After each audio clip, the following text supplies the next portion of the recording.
Hello বন্ধুরা, কেমন আছো তোমরা সবাই? আজ আমি বানাবো সম্পূর্ণ একটা নতুন রেসিপি। চলুন রেসিপিটা দেখে নিই। এখানে আমি ডিম নিয়ে নিয়েছি। ডিমগুলো সেদ্ধ করে খোসাটা ছাড়িয়ে নিয়েছি। এবার আমি ডিমগুলো এইভাবে কেটে নিচ্ছি।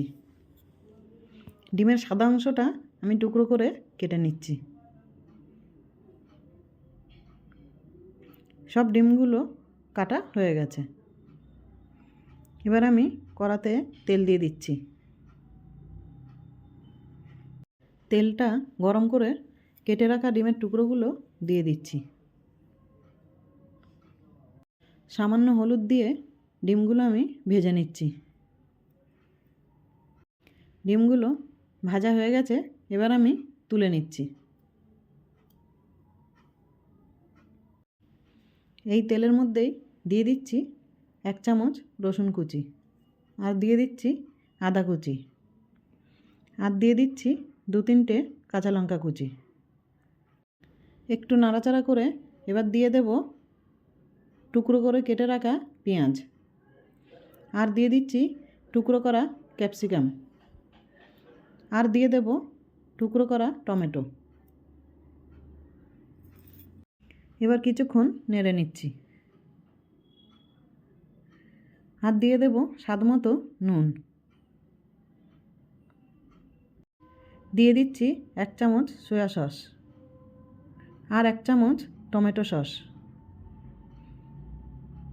আর দিয়ে দিচ্ছি চিলি সস,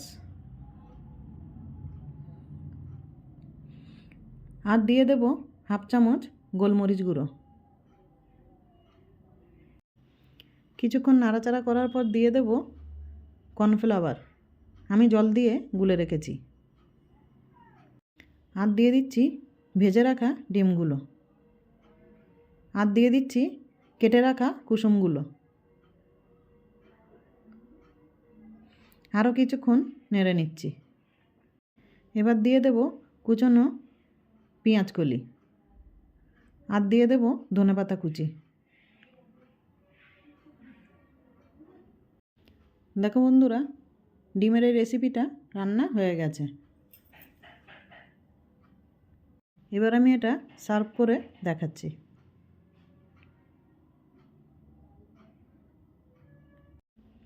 খেতে কিন্তু খুবই সুস্বাদু হয়েছে। আপনারা একবার বানিয়ে খেয়ে দেখুন। নমস্কার বন্ধুরা।